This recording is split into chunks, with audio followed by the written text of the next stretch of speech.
Kannur കണ്ണപുരത്തെ DYFI പ്രവർത്തകൻ റിജിത്ത് വധക്കേസിൽ എല്ലാ പ്രതികളും കുറ്റക്കാരെന്ന് കണ്ടെത്തി. തലശ്ശേരി അഡീഷണൽ സെഷൻസ് കോടതിയാണ് വിധി പറഞ്ഞത്.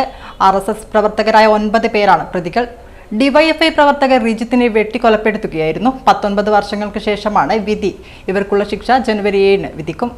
VV Sudhakaran, KT Jayesh, CP Rajith, PP Ajeendran, IV Anil, PV Srikanth, VV Sreejith, PP Rajesh, PV Bhaskaran എന്നിവരാണ് പ്രതികൾ. കേസിലെ 3ാം പ്രതിയായിരുന്ന KT അജേഷ് വിചാരണക്കിടെ മരിച്ചിരുന്നു. 2005 ഒക്ടോബർ 3-നായിരുന്നു കേസിനാസ്പദമായ സംഭവം. കണ്ണൂർ കണ്ണപുരത്തെ സജീവ ഡിവൈഎഫ്ഐ പ്രവർത്തകനായ റിജിത്തിനെ RSS BJP പ്രവർത്തകർ വെട്ടി കൊലപ്പെടുത്തുകയായിരുന്നു. 19 വർഷത്തെ വിചാരണയ്ക്ക് ശേഷമാണ് കേസിൽ വിധി വരുന്നത്. ഏറെ വൈകാരികമായിരുന്നു അമ്മയുടെയും സഹോദരിയുടെയും പ്രതികരണം. വിധിയിൽ ആശ്വാസമുണ്ടെന്നും ഇതിനായി നീണ്ടകാലം കാത്തിരിക്കേണ്ടി വന്നെന്നും റിജിത്തിന്റെ അമ്മ ജാനകിയും സഹോദരി ശ്രീജയും പ്രതികരിച്ചു. പ്രതികൾ കുറ്റക്കാരാണെന്ന് കണ്ടെത്തിയത് സന്തോഷമുണ്ട്.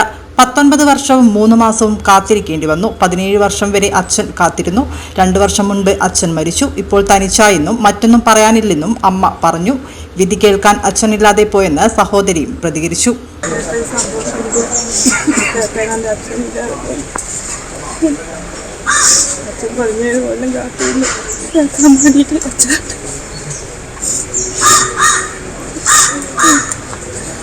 എല്ലാവരും